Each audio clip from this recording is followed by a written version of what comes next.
bahwa saat kamu bekerja di situ, hati kamu harus ada di situ. Karena kalau hati kamu udah nggak ada di situ, kamu tidak akan memberikan yang terbaik. Jadi kalau tadi dibilang, kita jangan loyal sama perusahaan. Artinya kita udah punya pikiran, ngapain gue loyal sama perusahaan gitu.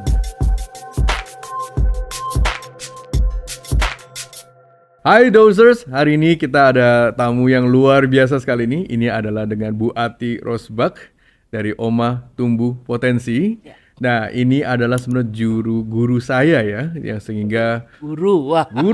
basically guru dan juga saat saya lagi ada masalah dulu di perusahaan kami di Rubikube dengan beberapa hal yang di SDM, justru Bu Ati ini yang bantu kami banget nih untuk kita rombak, kita restructure dan juga realign untuk bisa bertumbuh ya secara HDR. How are you, Bu Ati? Alhamdulillah baik Pak Mario, walaupun agak sedikit batuk-batuk, udaranya lagi nggak enak aja. Terima kasih banyak loh Bu, ya maksudnya untuk bisa jauh-jauh datang Alhamdulillah, ke iya. Dos, ya. Terima kasih juga, saya udah diundang, jadi sedikit tersalurkan ini ngoceh. Gak apa-apa Bu, semangat terus. Dan Bu Ati, nah saya tembak langsung mulai ya Bu ya. Boleh. Mungkin kemarin tuh sebenarnya saya ada lihat di Instagram Bu, itu sangat ramai banget. Dia berkata begini, memang ini saya saya nggak mau kutip siapa orangnya, tapi kata-kata ini tuh sangat-sangat powerful nih.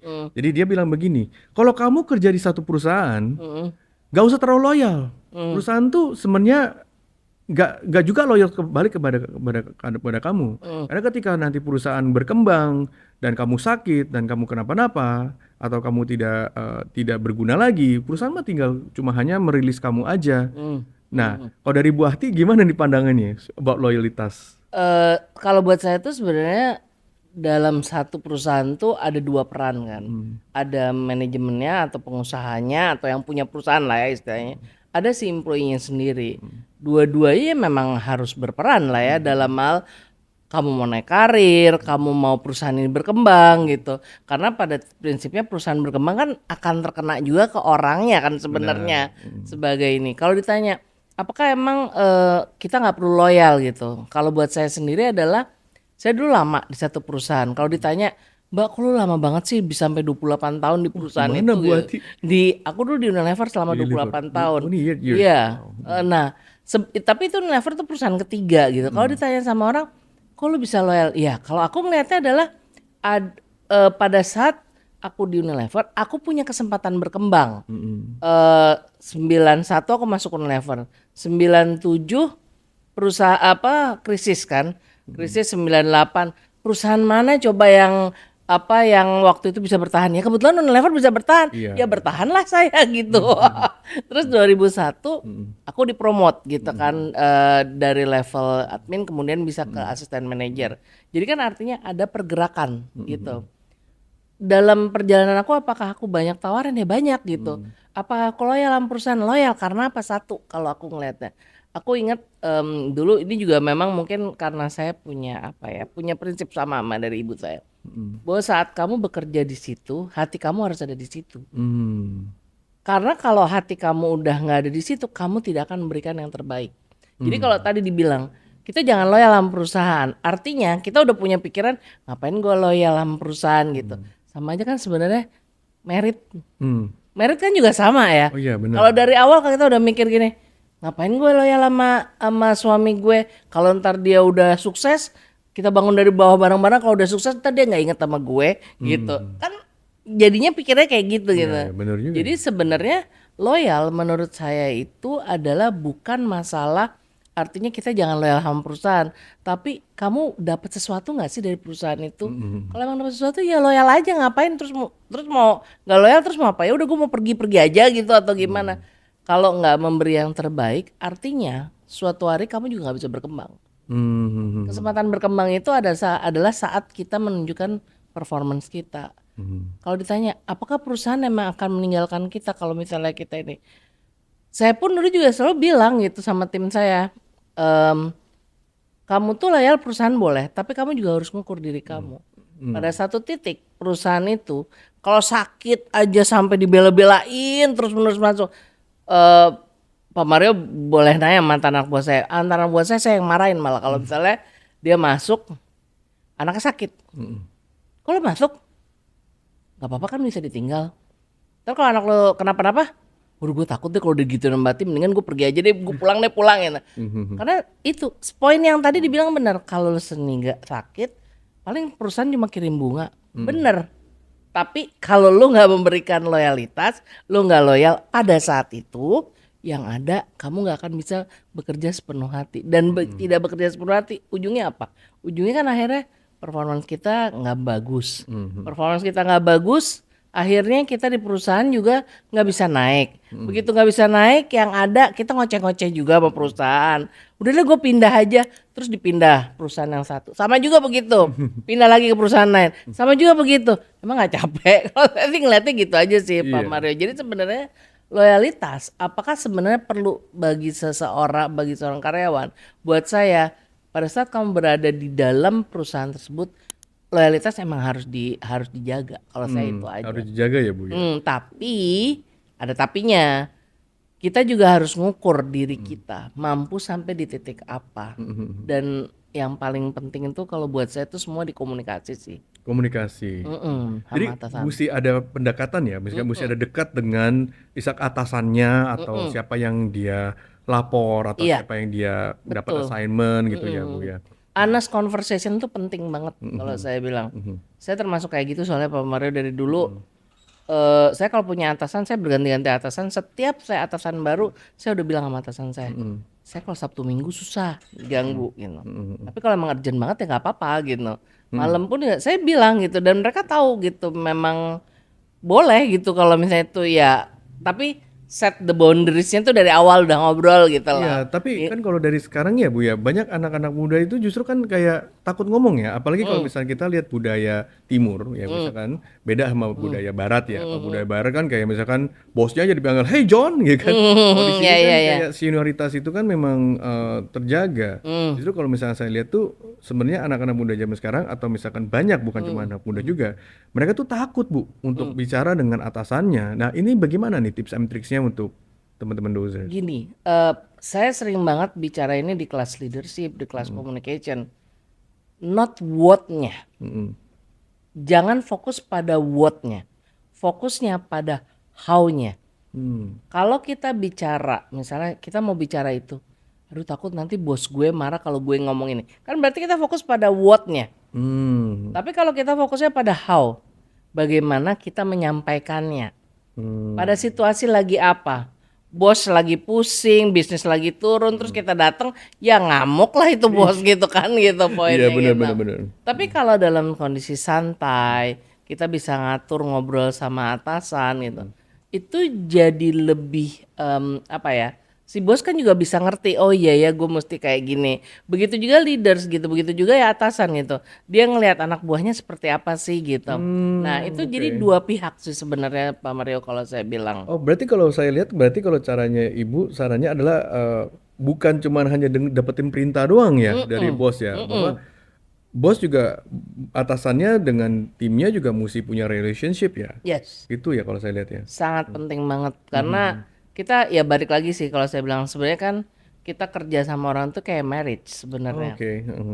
Sama seperti yang kalau marriage ini kita sama pasangan kita itu kan di rumah.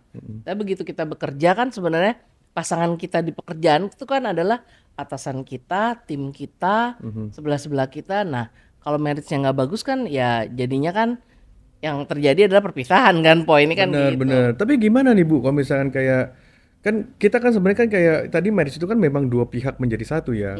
Kan basically kalau sekarang kan juga tergantungan dari si leadernya, bagaimana bentuk leadership. Memang leadership juga banyak banyak ininya, banyak apa namanya, banyak metodenya. Dan juga dari timnya sebagai karyawannya juga bagaimana sih sebenarnya siapa yang mesti jalan dulu ya? Leadernya yang mesti turun gunung ngomong ke timnya atau memang dari karyawannya yang mesti benar-benar yang mengejarnya atau siapa ini yang sebaiknya yang mesti mulai dulu? Kalau dari saya sih dua-duanya sih Pak Mario. Memulai duluan itu gini. Tadi seperti Pak Mario bilang orang timur gitu ya. Mungkin jadinya sometimes si leader jadi perlu ngebuka safe environment untuk dia bicara gitu sebenarnya. Salah satu yang selalu saya buka pada tim kalau saya punya tim baru gitu ya, saya selalu bilang, saya selalu mengajak mereka diskusi, let's sebulan sekali aja gitu, yuk ngobrol yuk sebentar one to one sama saya gitu, misalnya ngobrol berdua. Selalu yang saya tanya, do you have feedback for me? Do you have feedback for me gitu. Nah, sehingga dia tahu bahwa dia safe untuk bicara feedback kepada atasannya. Dan saya menerima apapun mereka mau bicara ya silakan gitu. Itu pertama. Tapi kalau si bawahan tidak membuka diri untuk berani bicara, maka ya atasan juga jadi akhirnya nggak tahu apa yang Ya benar, cuma diem doang terjadi. kan. Ya, cuma Nggih, diem gitu. doang, ngitung genge doang. Padahal kan sebenarnya proses komunikasi, namanya juga komunikasi, itu bukan satu diem aja, satu ngomong gitu. Proses namanya komunikasi kan dua orang berbicara gitu. Kecuali yang satu AI, beda lah ya kalau satu AI. Tinggal di prom ya Bu ya. Masa iya ngomong sama AI lebih gampang daripada ngomong sama manusianya kan jadi aneh Kalau gitu. misalnya kita ketemu leader-leadernya ya, gitu. Masa saya mau pakai kacamata tuh dua sisi ya. Kalau saya tadi nyimak dari Bu ini, Anda kata kalau misalnya saya dari sisi leader, berarti juga punya waktu tadi ya, mungkin sebulan sekali atau mungkin kalau bisa ya lebih frequent di luar batasan kerjaan dan Yes. assignment kan ya Bu ya. Jadi itu juga bisa jadi satu currency untuk hubungan relasi Iya, yang membentuk kepercayaan ya. betul. Dan care juga ya Bu. Kayak juga. Nah, andai kata kalau leadernya sudah mencoba nih, dia turun gunung deh ya, misalkan udah nantinya udah meluangkan waktu, kan pasti kan bos-bos juga pasti sibuk ya. Baik, udah meluangkan waktu kepada satu individual atau beberapa orang sekaligus. Nah, tapi setiap kali ketemuan, timnya itu mungkin jenjangnya terlalu jauh ya. Kayak mungkin kayak dia tuh kayak leadernya udah ketinggian. Lalu si timnya tuh tiap kali kalau diajak makan atau dia ngopi, diajak ngobrol cuma dia diem doang. Itu gimana jadinya ya?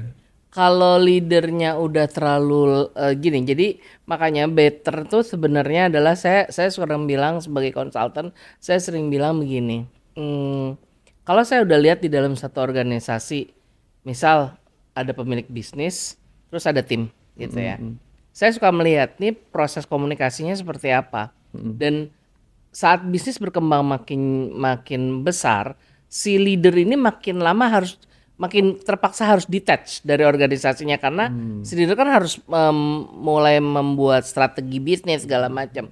Dia jadi waktu udah makin terbatas buat timnya. Makanya anjuran saya biasanya harus ada orang tengahnya. Managerial levelnya. Managerial levelnya, supervisor levelnya.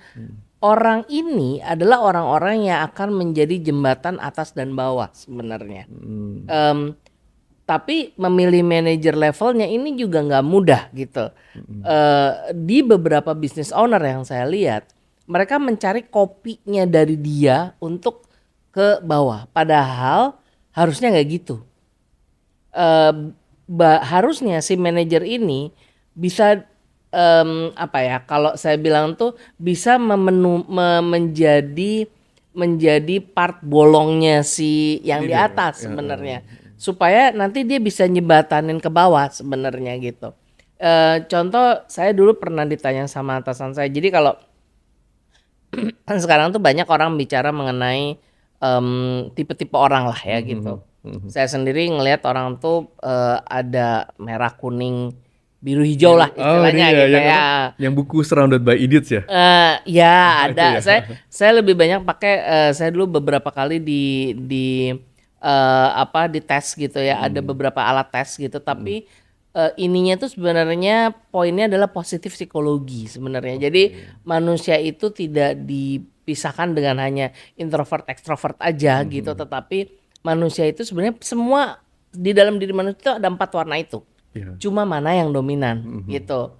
Nah, itu adalah kita tipe orang yang lebih banyak dia dominan.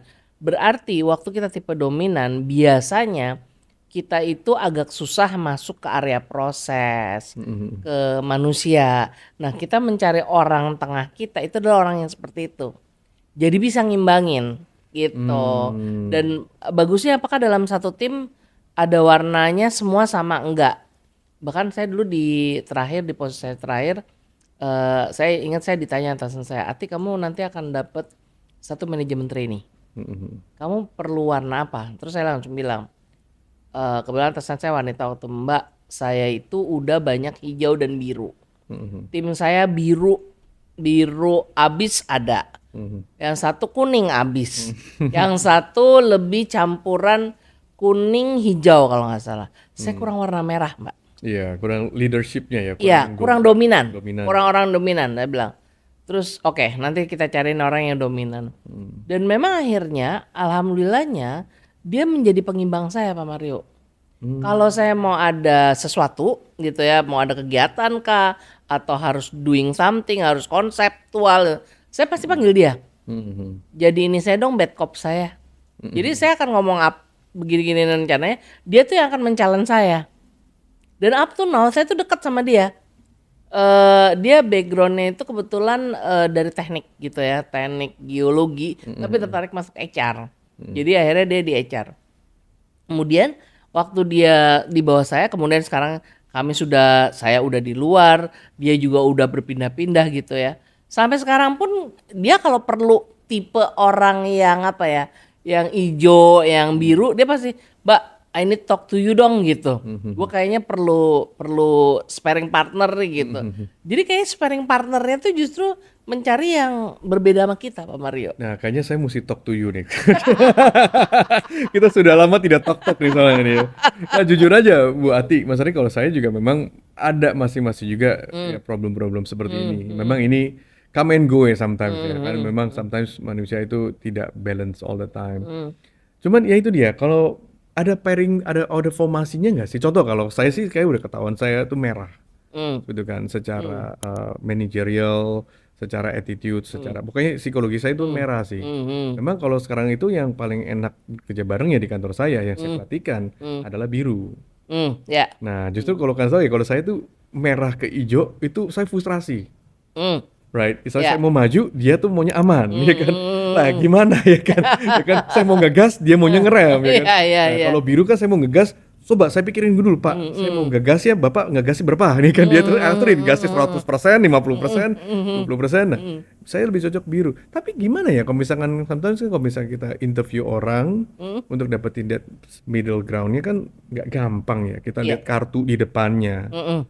What do you think ya? How do I kalau kayak gitu Pak Mario kan, karena Pak Mario dia udah sadar nih, Pak Mario ternyata perlu pengimbangnya tuh warna biru gitu. Jadi Pak Mario perlu orang logik sebenarnya gitu ya. Biru itu kan banyak di logik gitu. Kalau hijau biasa orangnya lebih perasa gitu ya. Saya pun juga memang karena saya dua, jadi hijau dan biru gitu. Saya kadang-kadang yang naik itu birunya, kadang hijaunya. Kalau as the business owner, saya naik tuh di biru, pasti biru banget gitu. Justru saya nggak naik di hijau. Begitu saya menjadi team leader, saya mesti naik di hijau gitu. Jadi seperti itu gitu. Jadi seperti itu. Jadi bisa kayak switch juga ya gitu bisa ya. switch, Ya, bisa karena kalau you switch. ke biru semua ke tim juga bingung ya, perhitungan Betul, banget gitu ya Bu ya. Nah, ada satu tes dulu, satu psychological test gitu. Dulu di kantor kami kebetulan pakai, dan itu memang buat tim gitu. Jadi istilahnya kita tuh bawaan norok kita apa sih? Misalnya Pak Mario adalah merah. Saya kebetulan bukan merah, tetapi karena saya leader, kita bilangnya unconscious bias-nya kita. Itu karena istilahnya kita bawaan karakter kita. Tapi karena dengan posisi kita, maka conscious bias kita angkat. Jadi misalnya warna kuning, karena misalnya Pak Mario di bisnis kreatif. Bisnis kreatif biasanya bermainnya banyak di kuning. Kuning sih Nah, ya, banyak kan. kuningnya Pak Mario jadi naik. Karena ada di bisnis kreatif, Pak Mario narik kuning, Pak Mario naik ke atas banget. Sementara kalau saya pada saat, karena saya sebagai konsultan, maka biru saya harus naikin, tapi saya harus naikin juga merah. Karena untuk bicara sama business owner kan saya harus berani menjadi dominan kan gitu. Nah itu saya naikin. Secara conscious saya menaikkan posisi merah saya. Tapi bisa dilatih gitu ya. Nah itu gimana ya ngelatih ke tim ya? Soalnya kalau sekarang saya lihat ya gini loh, saya banyak yang kuning sama hijau. Ya kerjaan nothing done, you know what I mean? Ya kreatif ya kan, main aman, ya kan. Tapi ya nothing done kan. Kalau biru kan biasanya kan dia very systematis, logic. Oke, you need to get this done, right? Kalau merah mah, where's the result, ya kan? Gini, Pak Mario mungkin campuran, karena ada yang campuran dominan juga. Jadi misalnya merah dan kuning misalnya gitu ya. Makanya Pak Mario pas banget ke begitu dapat yang biru. Makanya kalau dapat hijau banget itu udah berat tuh buat Pak Mario, karena jadi waduh ini terlalu ini banget gitu. Ngelatih banget sih mungkin nggak bisa, tapi mereka pertama adalah gini, kalau saya bilang aware dulu, kamu orang warna apa? Oh berarti kalau gitu saya mesti assess semua ya, satu Yes, persatu ya mereka. betul. Ada toolsnya nggak sih Bu kayak gini? Saya kemarin baru bikin Pak. Mau dong, mau dong. How much? Wani piro Bu? Boleh nih Bu. Ini masih tes. Nanti Oh kalau gitu misalnya ya. ada ini saya ini deh. Boleh Tapi dong. kemarin saya ngetes, kebetulan kemarin saya baru bahas sesi training negotiation skill. Saya meminta si peserta ngetes gitu. Coba kamu tes dulu deh ini, terus dia ngetes. Bener nggak? Oh iya bener. Dan itu ternyata terbukti ya Pak Mar. Ini lucu nih. Ini agak sedikit out of topic tapi lucu. Di dalam kelas itu ada 16 orang. 14 orang itu 13 sama 14 orang itu dominan biru. Oke. Dominan biru. Dan memang apa yang terjadi thinking banget kan, logik banget. Jadi kita ngasih satu studi kasus, baca, diskusikan gitu ya. Untuk diskusi aja lama. Itu kita Lama. pasti perlu nambah jam, perlu nambah waktu. Aduh, saya bilang padahal saya kelasnya negotiation skill. Kan harus cepet saya begini. Buset ya kalian tuh ya, orang udah thinking. Jadi buat kalian sendiri menentukan aja siapa yang jadi pembicara. Kalian negosiasi juga. Oke. Ya itu biru banget sih. Itu biru banget. Dan mereka terus bilang, ya bener juga ya Bu gitu. Tapi memang ada pengaruh berbeda lagi begitu kita ke kelasnya kayak misalnya negotiation. Saya ada pengimbang lagi warnanya nanti. Tapi itu salah satu memang yang apa ya, yang jadi menarik adalah saat kita mengenal. Nah, konektivitas dengan kita bekerja adalah kalau kita udah tahu saya tuh tipe orang yang seperti ini, maka pada saat kita bekerja dan berinteraksi karena tipe-tipe ini jadi akan berpengaruh pada saat kita berinteraksi sama orang. Kita jadi harus ngerti. Misalnya tadi Pak Mario bilang, saya punya tim adalah hijau dan kuning. Kalau dia udah sadar bahwa dia hijau, saat dia datang ke Pak Mario, dia jangan keluarin hijaunya. Nah itu susah ya. Gimana? Nah itu gimana? Soalnya gini kan, ya kalau sebagai pemimpin itu ngerti semua, tapi tim juga nggak ngerti, penyampaian kan selalu bentrok ya. Iya, Gitu itu kan, ya. biasanya saya main di kelas-kelas communication karena saya akan langsung bilang. Jadi saya ngambil pengalaman saya pernah punya atasan tuh biru abis, ada yang pernah merah habis gitu ya. Saya kalau ketemu sama atasan yang merah banget, saya datang ke dia itu tidak bawa persoalan. Hmm. Kalau saya bawa persoalan pun saya udah kasih tahu, Pak, ini ada masalah A. Kalau dari saya ada potensi solusinya antara 1, 2, 3. Ini pro consnya kayak gini, Bapak milih mana? Nah itu dia datang dia bisa langsung jawab, oke Ti, karena dia nggak bisa mikir. Kalau misalnya saya datang, Pak ini ada masalah, masalahnya kejadiannya karena gini, udah pusing itu pasti Pak Mario udah nggak mau tuh. Tim saya dengerin, saya itu merah habis. Pasti Pak Mario udah nggak mau kan? Enggak, Puyeng. saya enggak. Justru I told my team, I don't care how you get there.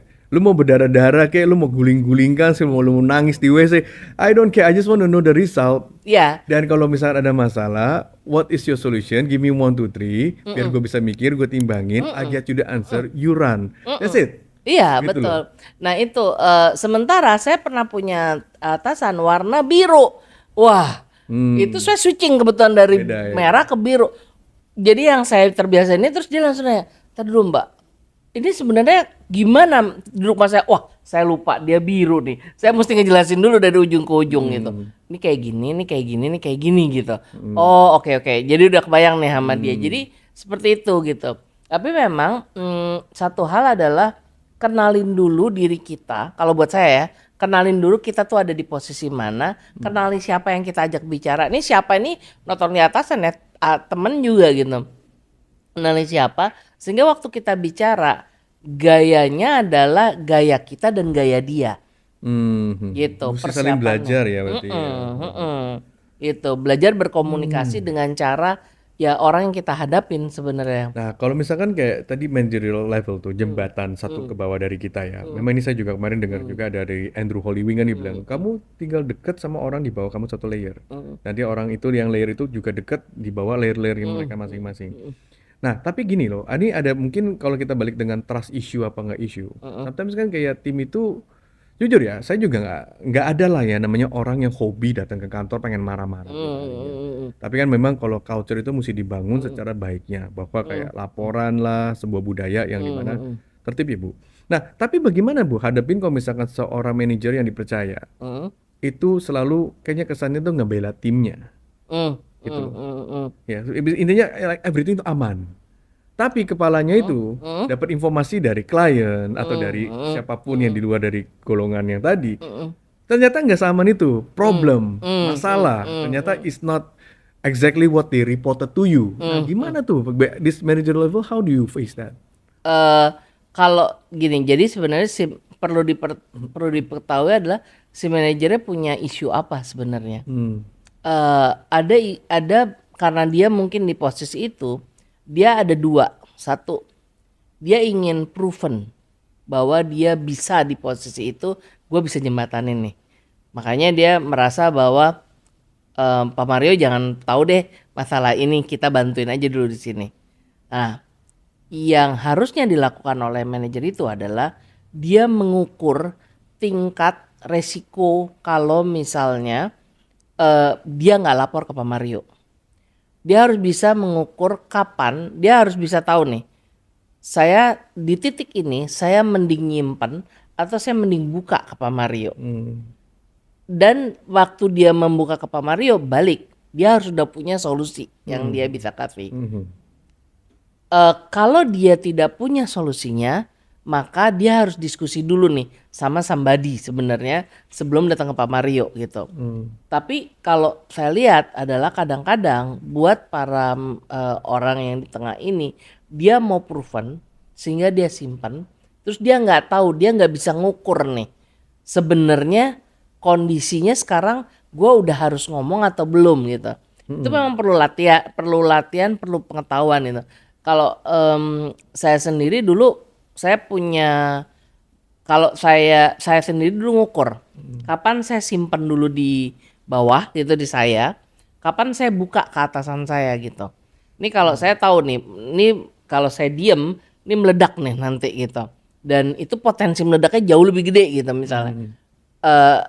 Apa ya istilahnya kalau saya bilang tuh gini, every decision kan has the risk ya gitu. Risk yang mana yang kita mau ambil? Ya udah, risknya saya dimarahin ya udah nggak apa-apa, saya datang dimarah-marahin sama atasan saya ya selesai aja nggak apa-apa gitu. Tapi dia tahu nih, oh ya ada risk di sini gitu. Jadi buat saya tuh lebih gampang saya seperti itu gitu. Nah, tapi problemnya itu sometimes karena disimpan kelamaan, ya mereka juga secara iterasi dan mereka memikirkan mencari solusi sendiri yang bukan sebenarnya dari solusi yang dipikirkan dari atasan. Sebenarnya kan gini, atasan kan memang juga punya responsibility terhadap apa yang dijalankan, sehingga tim yang ngebantu untuk perolehkan dan pekerjakan sesuatu.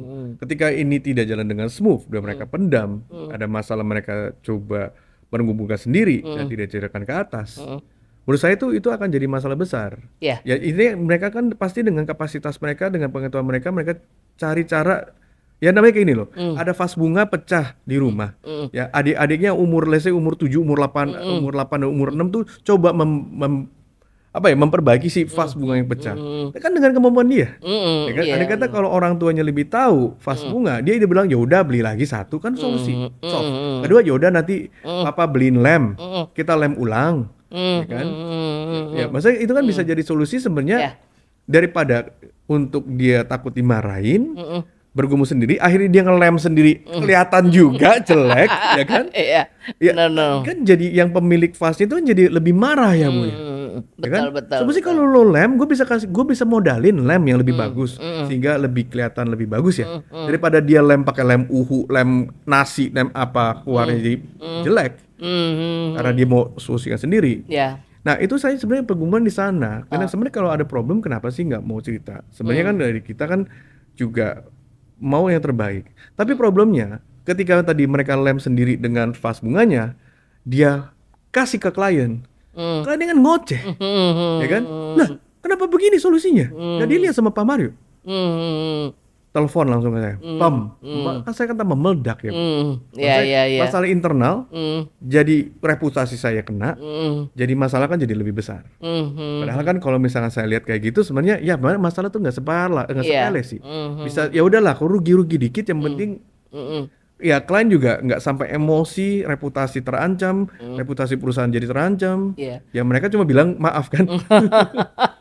Iya, gini, ada 2 pendekatan Pak Mario kalau dari, sisi apa ya, namanya HRD lah ya gitu ya. Sebenarnya yang biasanya saya suka anjurkan adalah, bikin satu standar. Apa ya, bisa standar itu bisa 2, bisa ada SOP-nya atau standar service. Nah, standar service itu di mana? Artinya standar service misal tadi, kalau vas bunga jatuh, istilahnya gitu ya, vas bunga jatuh nggak apa-apa, nggak usah disampai ke Pak Mario. Prinsipnya ada yang jatuh nih gitu. Jatuh kan tetap akan ada lecet lah dikit, lecetnya cuma di sini, dah. Itu nggak usah ke Pak Mario, selesai gitu. Tapi vas bunga ini pecah jadi 2. Begitu jadi 2, harus diselesaikan siapa? Level manager, misalnya. Tapi kalau vas bunga ini pecahnya sampai tercerai-berai, maka itu levelnya harus di Pak Mario yang memutuskan. Nah, itu saya banyak membantu klien untuk bikin namanya standard of authority sama standar service, karena itu yang harus dibikin dan terdokumentasi sehingga si tim akan melihat, tim dan sama-sama dengan business owner akan melihat standar yang sama. Kalau cuma segini nggak apa-apa, even sampai kadang-kadang sampai ke keuangan. Kalau uangnya potensi kerugiannya, paling gampang saya suka ngambil dari potensi kerugian. Potensi kerugiannya cuma 1.000, ya udah lu aja yang ngatur gitu. Tapi kalau potensi kerugiannya adalah 10 juta, Pak Mario yang harus turun gitu. Bisa kayak gitu. Tapi itu begini, Anda kata nih SOP kan kita juga pernah bikin SOP ya dulu ya Bu, ya awal-awal setahun yang 2 tahun yang lalu ya. Nah kata SOP itu sebenarnya udah ada. Karena SOP juga mesti dijalankan sama manusianya ya, sama si petugas ini. Nah kalau SOP itu diabaikan, harus ada konsekuensinya. Konsekuensi dihadapi ya. Konsekuensinya dihadapin karena perusahaan kalau SOP-nya nggak dijalanin, SOP itu kan dibuat karena perusahaan itu mau berjalan dengan cara yang memang sesuai keinginan sama business owner sama kebutuhan bisnis kan gitu. Nah, kalau nggak dijalankan ya berarti ada sesuatu yang salah gitu. Baik. Nah, gimana nih Bu? Kalau next step-nya kalau kita tarik balik lagi tadi dengan ini ya. Jadi kalau misalnya sebagai business owner berarti juga mesti punya sebuah pengertian mindset yang bisa bicara ke tim ya. Nah, sekarang gimana? Ada titipan nggak yang untuk timnya? Ya kan, daripada sikap sekarang kalau saya lihat tuh orang di Indonesia ya sikap banyakan tuh tim tuh diem ya. Kayak kesannya kalau bos ngoceh, kapan nih selesai, ya kan? Kan? Tapi sudah selesai, bukannya dinyimak, tapi cuma hanya dilewatkan seperti kayak kuping kosong. Terjadi lagi seperti itu kan. Nah ini sebenarnya nggak sekali loh, maksudnya nggak cuma satu tim, tapi saya bekerja dengan beberapa perusahaan-perusahaan lain atau dengan ini juga terjadi yang sama ya. Jadi salah di mana ya Bu ya? Kalau buat saya gini, sebenarnya adalah kalau buat leaders gitu ya, buat leaders adalah memang di titik sekarang dengan multi generation ada di dalam satu perusahaan, saya melihat ada kecenderungan leaders jadi harus punya gaya komunikasi yang nggak bisa one fit for all. Jadi memang leaders jadi harus melakukan adjustment cara bicara bergantung kepada setiap personnya. Even nggak ngomong generation kalau saya di sini, personnya gitu. Kayak tadi saya bilang tipe orang kayak gini harus kayak gimana, tipe orang kayak gini. Memang jadi lelah gitu. Tetapi pada satu titik kita jadi akhirnya mempunyai satu pola. Sebenarnya diskusinya nanti mau dibawa kemana gitu. Pada di saat awal tuh painful banget kalau kata saya gitu. Saya pun juga punya tim gitu ya, sama gitu. Sekarang aja saya punya tim itu ada Gen X-nya, ada Gen Y-nya, ada Gen Z-nya gitu. Belum Alpha ya? Belum, Alpha belum. Alpha even lebih ini. Tapi saya jadi punya pada saat sekarang pun tim Gen Z saya itu beberapa dari mereka itu saya mulai ngelihat gitu satu pola. Mereka itu sangat tertarik kalau kita kasih istilahnya apa ya? Satu tanggung jawab besar. Tapi memang harus kita di awal kita tempelin dulu. Begitu dia udah mulai ini, saya udah bisa lepas sedikit-sedikit gitu. Tapi kalau misalnya saya perlu masuk lagi, saya masuk lagi gitu. Ngontrol mau nggak mau kontrol jadi harus perlu gitu ya. Sistem kontrolnya gimana? Saya paling gampang sekarang karena teman-teman Gen Z itu kan sangat sistem banget gitu ya. Jadi saya berbicara dengan sistem. Semua data, semua ini kamu masukin situ. Saya ngontrol kamu ada di layar saya soalnya. Saya nggak harus terus-menerus ketemu karena saya kan juga nggak selalu tiap hari ketemu sama mereka kan gitu ya. Itu satu. Kedua, dari si timnya di bawah gitu ya, dari tim. Kalau Anda sebagai tim gitu ya, kalau saya sih ngeliatnya gini. Beranilah asertif. Apa Bu? Asertif. Assertive. Berani bicara. Gitu. Bicara itu bukan what, fokusnya di how. Kita perlu ngomong gitu. Kalau kita nggak pernah ngomong, saya paling gampang gini lah kalau saya suka bilang dari kenapa apa yang buat kamu nggak berani ngomong? Ya kan masa iya sih, misalnya gini, masa iya sih Pak Mario nggak tahu masalah saya? Mohon maaf lahir dan batin, Pak Mario bukan cenayang ya. Iya, ya sampai kan kita juga Jadi nggak kita bukan tahu. Tuhan gitu ya, yang tahu semua masalah orang gitu ya. Iya, jadi justru kita yang harus ngasih tahu ke Pak Mario gitu. Kita harus kasih tahu ke atasan kita bahwa I need your help. I need your help. Kalau dimarahin ya udah, toh juga dia cuma marah sekali habis itu nggak ngapa-ngapain juga kan gitu. Unless ngelakuin suatu kesalahan yang lebih besar. Terus kalau buat saya nih ya ada dua waktu. Kalau kita makin lama makin nunda, nanti makin lama waktu buat memperbaiki. Udahlah capek kita kan tadi katanya pengen pulang cepat ya Pak ya. Tapi iya tuh. pengen pulang cepat. Tapi waktu yang dipakai buat memperbaiki lama ya salahnya gitu kan. Poinnya gitu kan. Yang kedua perasaan. Kesalahan kecil dimarahin kecil, kesalahan besar dimarahin besar. Lebih sakit hati mana? Dimarahin besar kan? Iya. Gitu. Bener sih. Jadi orang tuh kadang-kadang gue takut dimarahin Pak Mario, ntar emosi gue naik gitu. Tapi begitu kita simpen-simpen, ledakannya lebih besar, sama-sama dimarahinnya kok. Eventnya lebih besar, dimarahinnya lebih sakit hati lagi gitu. Kalau saya mendingan dimarahinnya di awal aja, paling juga cuma dia ngoceh gitu, udah selesai gitu. Nggak bakal ngoceh yang lebih gede lagi gitu. Saya pernah punya atasan yang emang wah itu mah kalau dia udah marah bisa gebrak meja deh gitu. Nah itu buat saya ya udah. Tapi karena saya berani ngomong gitu, saya kalau aku salah kesalahan, saya berani ngomong sama dia. Bahkan saya sampai diginiin kalau sama teman-teman, "Mbak lu aja ngomong sama si Mbak. Kenapa gue yang ngomong? Kenapa bukan lu yang ngomong gitu?" Enggak, lu aja dia ngomong. Sampai sekarang dia baik sama saya. Karena ya saya berani aja nyampein ke dia Pak, Bu, ada yang pernah laki ada yang pernah perempuan gitu ya, dua-duanya saya sampai sekarang saya punya atasan saya tuh baik karena ya itu saya satu jangan punya hidden agenda. Apa itu Bu? Kalau kita jadi gimana? Mungkin. Hidden agenda tuh aduh gue baik sama aku mau ini supaya nanti suatu hari si bapak ini kalau ini lebih sayang sama gue dibanding ini. Itu udah hidden agenda. Itu kalau kita nggak punya hidden agenda itu kita lebih genuine. Lebih enak ngomongnya. Dan yang dalam bayangan kita adalah lihat satu pekerjaan itu jadi balik ke loyal sebenarnya loyalitas. Lihat satu pekerjaan, this is your job. Apa sih dampak dari job ini yang kamu kerjain terhadap orang lain? Bukan terhadap business owner kamu ya, terhadap orang lain. Itu penting banget sih Pak Mario. Karena saya tuh dulu sebenarnya nggak terlalu suka angka sebenarnya gitu ya. Cerita sedikit gitu. Saya waktu masuk HR, saya ingat banget saya diinterview sama waktu menjelang masuk HR saya diinterview. Ati kamu suka sama angka atau manusia? Saya dipindahin, terus beberapa tahun kemudian saya ditarik ke bagian remunerasi, compensation benefit. Itu urusnya angka semua. Saya pegang angka itu gaji dari levelnya operator sampai CEO-nya. Level itu saya yang pegang gitu ya. Oh gaji berapa tuh? Oh, nah ini saya nggak bisa jawab Pak. Beneran, even waktu itu saya juga nggak bisa jawab. Kenapa saya nggak bisa jawab? Karena saya itu sampai saya ditanya sama salah satu orang, kamu nggak pusing Ti lihat gajinya direktur-direktur? Kenapa pusing? Ada loh banyak yang suka iri. Saya jawab gini masalahnya, gue mau angka itu, masalahnya gue nggak mau kerjaan dia, gimana dong? Nggak mungkin kan? Ya udah, lu realistis aja lah, aku bilang gitu. Dan sehingga kalau aku nih kerja, saya berdiri, saya nih kerja ngelihat angka ini nih.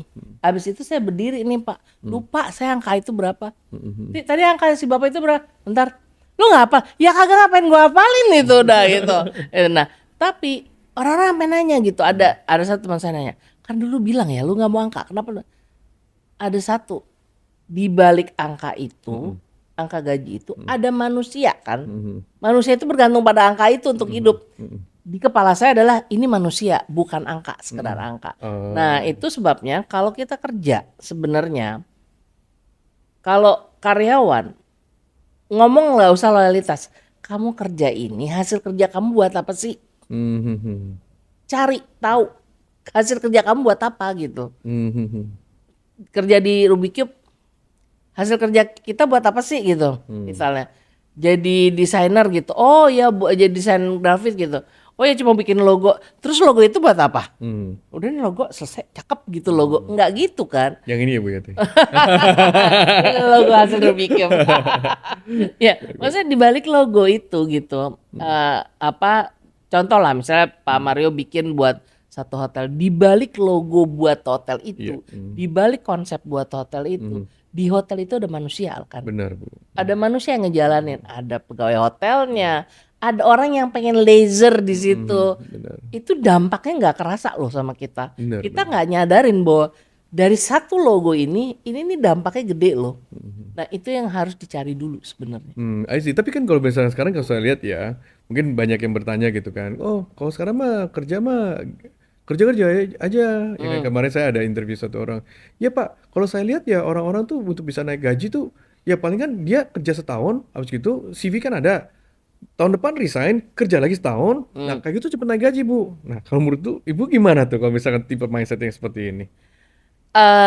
Gini, ini salah satu banyak pembicaraan di dunia HR sebenarnya Pak Mario. Orang itu tadi benar, 1 tahun kerja. Sebenarnya orang itu kerja, dia itu tahun pertama itu sebenarnya dia baru tahap belajar.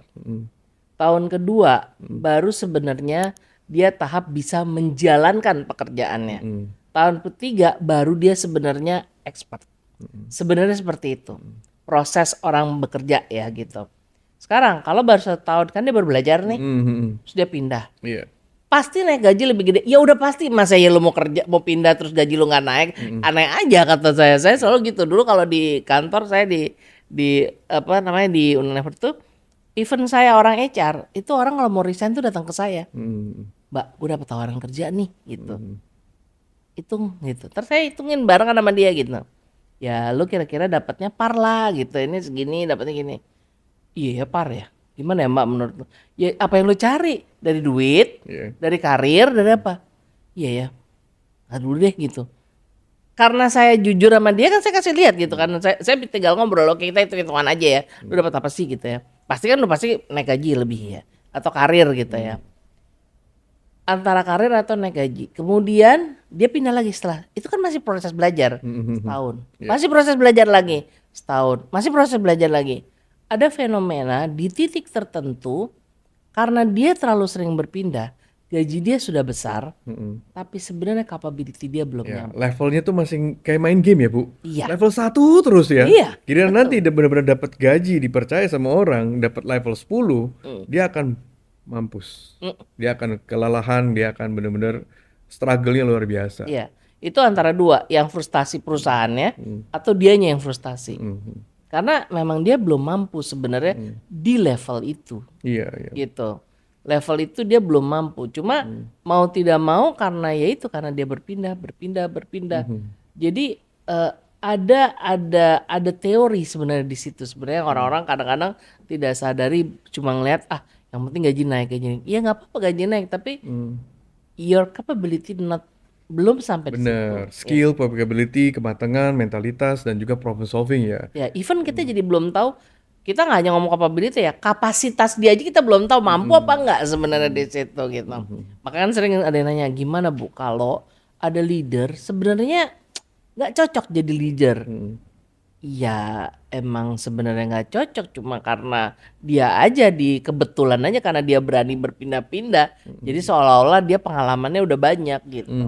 Nah seperti itu sih Pak Mario. Jadi kalau saya bilang sometimes kita tuh kalau buat saya sendiri ya, saya kalau ditanya sama anak-anak muda itu saya bilang gini, boleh pindah bukan salah, tapi pertanyaan saya apa yang kamu cari di yang berikutnya? Sekedar gaji, tapi kamunya nggak nambah. Hidup kan nggak sekarang aja, Benar, masih puluhan tahun lagi loh ke depan benar, gitu. benar. Dan umur yang nambah, Bu. Ya Iya, problemnya adalah ketika kita pindah-pindah kerja, umur kita menambah, uang menambah, kapitalis kita nggak nambah. Ya saat umur ya diletakkan sampai ya, contoh 30 ke 40 kan jenjang beda. iya Ya, sampai 40 pun ya kita jadi kekurangan dos kapabilitas yang sebenarnya bisa menjadi experience betul. yang luar biasa ya. Dan even harga kita beda. Saya pernah diskusi sama tim saya bilang ini. Saya tahu dia dapat tawaran dan dia mengakui gitu. Bahwa aku dapat tawaran sebenarnya. Terus saya bilang ini, boleh nggak lu menahan diri lu 1-2 tahun lagi? Usulan saya kamu pindah ke satu role yang berbeda dari saya sekarang. Kamu harus pindah dulu karena kamu harus proven di role yang satu lagi ini gitu. Percaya sama saya, your rate will be going up bener. Bener, beda kan daripada cuman segini-segini Iya, doang, yuk langsung brut ke Iya. atas gitu loh. Dia akhirnya setuju gitu, dia bertahan. Kemudian kita pindahkan dia ke pas saya udah pindah udah pensiun gitu. Dia memberitahu saya setahun atau 2 tahun kemudian, ya lo mbak, gue dapet tawaran dan wow gila gaji gede banget. And lo yakin confident bisa ini? Confident mbak, gue sekarang jauh lebih confident di mana? Nah kan harganya dia naik jadinya kan, offering terhadap dia itu dia dapat posisi tuh di salah satu FMCG yang juga lumayan bagus gitu. Jadi dan secara not only gaji secara posisi dia juga naik Iya, gitu. Jadi sebenarnya itu kadang-kadang orang lari lebih fokus kepada uang atau karir yang pendek, padahal ada loh yang lebih panjang sebenarnya. Kalau kalian bertahan ya setahun atau 2 tahun, karena itu harganya udah berbeda kok sebenarnya. bener sih, I think you're right. Nah, bagaimana dengan kalau mindset dari ini ya, dari karyawan, di mana tuh kalau mereka masih gini, ya udah kalau kerja mah kerja-kerja aja, yang penting nggak dipecat, ya kan? Setiap tahun toh naik gaji, ya kan? Ya, andai kata, ya tapi kan bukan artinya kamu kerja 20 tahun, 28 tahun yang gaji kamu otomatis naik kan? Di satu saat, gimana tuh? Kan tuh jadi pertimbangan, wah perusahaan nggak loyal nih sama orang ini, ya, misalkan udah kerja 28 tahun pun dipecat, ya kan? Padahal bukan gimana, ya karena dia juga tidak bertumbuh. Ya, Nah itu gimana tuh Bu? kalau saya suka bilang sama teman-teman adalah kalau pada saat saya melakukan proses misalnya harus PHK karena kinerja gitu ya. Saya berbicara sama mereka adalah gini. Perusahaan ini ingin, kita ambil contoh lah. Perusahaan ini ingin lari. Kalau kita lihat kamu tuh berat untuk ikutan lari. Kamu punya 2 pilihan. Kamu stay di tempat, kamu jalan, atau ya kamu keluar dari race ini. Karena kalau kamu misalnya mau masalahnya kalau kamu tetap berada di jalur larinya orang, antara kamu ketabrak atau orang lain jadi harus jadi harus menahan untuk bisa berjalan juga gitu. Akhirnya si laju perusahaan kan tidak bisa bergerak dengan cepat. Jadi gambaran saya selalu gitu. Jadi saya selalu bilang adalah apakah kamu mau mana yang kamu pilih gitu. Nah biasanya di situ mereka mulai sadar. Ya sih Mbak, aku aja udah mulai lelah sebenarnya dengan kondisi-kondisi seperti ini. Coba dipikirin karena buat saya adalah kamu siap nggak? Perusahaan ini bukan akan lari makin pelan, enggak. Perusahaannya akan lari makin kencang. Bisnis itu membutuhkan orang itu bergerak lari dengan kencang. Kamu punya pilihan kok, stay atau gimana. Nah, alhamdulillah sih sampai sekarang banyak beberapa dari mereka itu masih sering menghubungi saya dan cerita gitu. Iya benar juga yang dulu Mbak Hati bilang gitu ya. Dan I feel that ternyata aku lebih berguna aku di luar. Aku lebih dapat fulfill saat aku udah di luar. Ya karena kalau dia masih ada di dalam, dia nggak bisa lari juga gitu.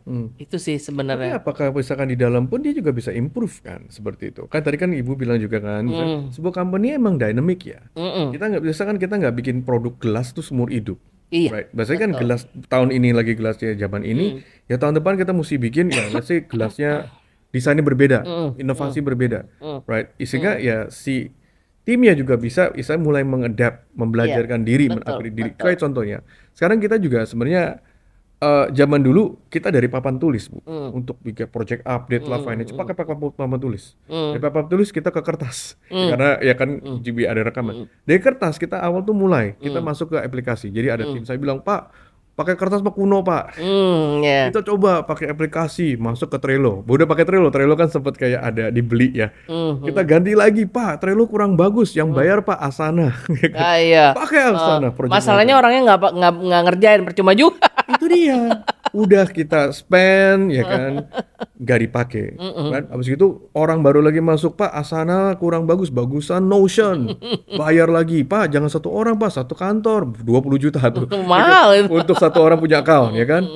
20 orang yang nggak pakai ya kan.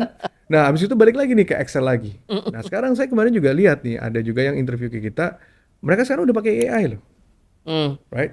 Sebenarnya saya diintroduce kayak, wah zaman sekarang Pak gampang Pak, payroll segala macam, payment, tinggal Bapak input aja. Apa invoice yang keluar, masukin ini tercat, udah langsung keluar laporannya. Saya bilang, gila ya, ini berbahaya banget, banyak pekerjaan yang akan hilang.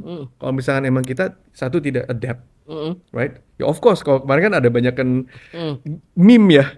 Ada meme kemarin saya lihat, ini bos-bos sama AI lagi bareng nih. Orang ini lagi cengok ya kan ngeliatin bosnya sama AI lagi happy. Right? Saya lagi pikir sebenarnya apa yang benar apa yang salah ya? Oke. Right? Gini, balik lagi sebenarnya tadi saya bilang kan perusahaannya mau lari. Kalau kita nggak ikutan lari, artinya kan ya apa? Kalau kita mau lari kan berarti kita harus belajar lari kan. Iya. Belajar lari dengan apa ya? Adapt dengan segala macam. Ya saya ngalamin di Unilever itu saya awalnya masuk kan sebagai sekretaris ya Pak. Itu tuh masih pakai mesin ketik. Bikin presentasi masih pakai mesin ketik. Presentasi. Nih Pak nih ya, ini adalah kalau misalnya bos saya udah pakai lingkaran nyari tutup ya lingkaran bikin itu dulu saya masih bikin tuh. Itu bikin banget kayak gitu terus udah gitu sampai udah pakai model zaman dulu tuh apa HP ya Projector ya, monitor. HP ya. Dari dulu bos tuh nggak punya komputer, saya yang punya komputer belajar sampai sekarang udah pada pakai punya ada ada tab segala macam gitu ya. Itu kan perjalanan dan itu saya ikutin kan perjalanan itu jadi saya harus belajar kan dari awal sampai akhir dan sampai di perusahaan pun juga sama gitu dalam perusahaan bahwa saya ya jadi harus adjust masa ya saya mau pakai disket terus konyol kan gitu masa ya saya mau pakai mesin ketik terus kan nggak mungkin gitu kan jadi memang harus mau gitu. Jadi buat saya adalah sebenarnya di satu titik kita harus memilih kita mau ikut lari apa enggak. Kalau kita mau ikut lari, adapt lah, belajarlah lari gitu. Belajarlah lari. Jangan khawatir dengan teknologi. Teknologi itu bisa dua, bisa ngancurin kamu, bisa jadi bantuin kamu gitu. Sekarang kalau ditanya gimana sekarang dengan AI, dengan banyak orang yang mungkin akan hilang pekerjaan. Saya sih terus terang gini, ada dua hal. Saya bekerja dulu di perusahaan dan bahkan sekarang banyak bantu juga perusahaan.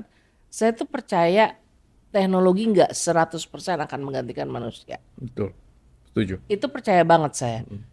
Mungkin jumlahnya akan berkurang, jumlah manusianya, tapi secara capability manusianya diperluin lebih tinggi. Gitu. Dulu orang nggak kenal AI, sekarang harus pakai AI.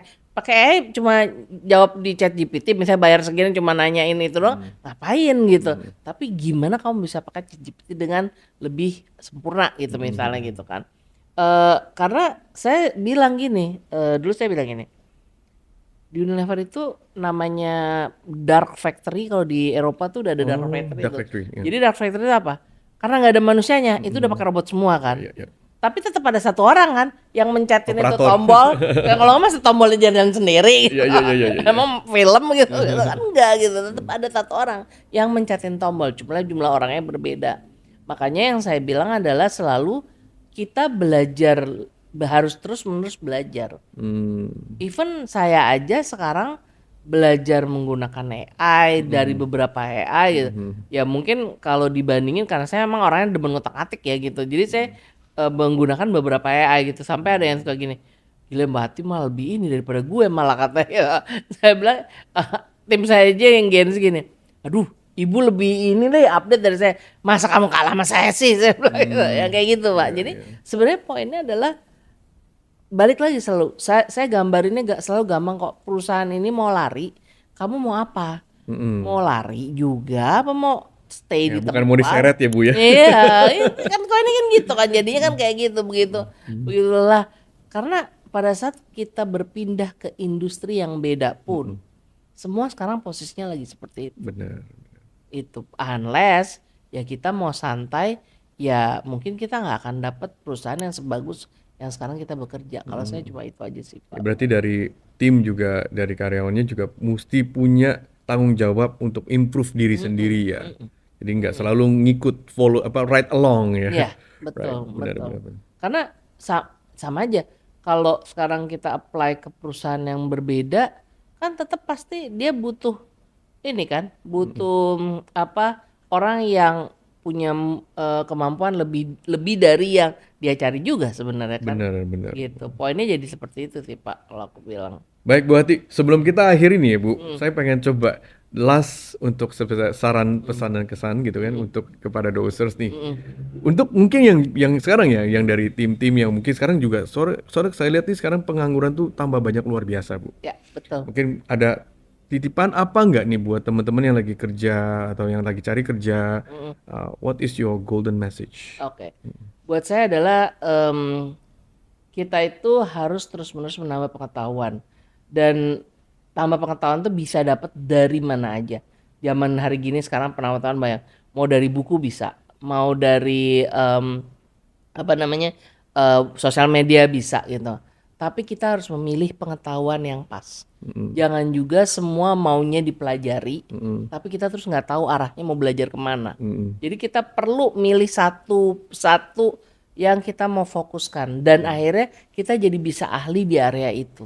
Dan itu menurut saya buat teman-teman yang muda yang saya perhatiin sekarang adalah mereka banyak pengen belajar tapi nggak tahu mau belajar apa. Terus yang kedua, jangan nyari gratisan kalau kata saya.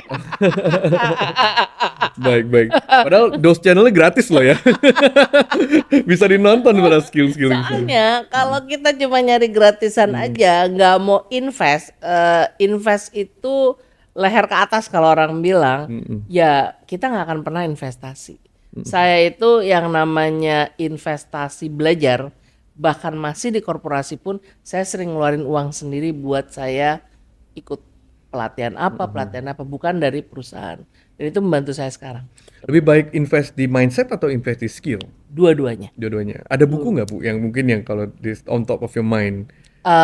Buku di kepala saya tuh buku yang paling buat saya tuh paling berkesan adalah Emotional Intelligence. Oh, Karena that's good. yang bisa ngalahin AI adalah is about emotional. Gak ada AI itu punya rasa emosi ya. Nggak ada. Ya, learn about the emotional intelligence, emotional skill. Perilaku orang menentukan orang bisa naik ke level yang lebih tinggi is about emotional. Nggak ada pembicaraan kalau dalam titik di pimpinan, nggak ada pembicaraan gini, si A lebih pintar dari si B, nggak ada. Si A lebih mau kerjasama dibanding si B. Si A lebih dewasa, lebih bisa menerima feedback dibanding si B. And it's emotional skill. Emotional intelligence ya Bu ya. Emotional That's intelligence. good. Nah, users mesti coba tuh dibeli tuh bukunya. I think benar sekali. Ya dari Daniel Goleman itu yang paling bagus. Dia banyak banget bicara mengenai itu. Very good. Itu. Langsung beli. Ayo Jang, tolong beli ya bukunya. Baik. Bu Hati, thank you so much untuk hari ini. Ini udah panjang lebar banget dan hari ini daging banget ya untuk konten-kontennya. Semoga dari dosers bisa belajar banyak dari Bu Ati, dan nanti kita akan share linknya di bawah sini untuk bisa kontak Bu Ati dari Oma Tumbuh Potensi, sehingga kalau anything that you need to buat dari pengusaha pun, dari teman-teman yang bisa dosen yang mau belajar, Bu Ati ini luar biasa banget. Jadi saya punya beberapa perusahaan yang memang juga dibantu dari Bu Ati, luar dalam pokoknya dibongkar ya guys. Pokoknya siap dijungkir balik deh, maupun CEO kayak maupun kamu dari level manapun siap aja dibongkar. So thank you for watching, thank you Bu Ati sekali lagi. Sama. Ya, Dozers, I'll see you in the next episode. Doze out. Dosa.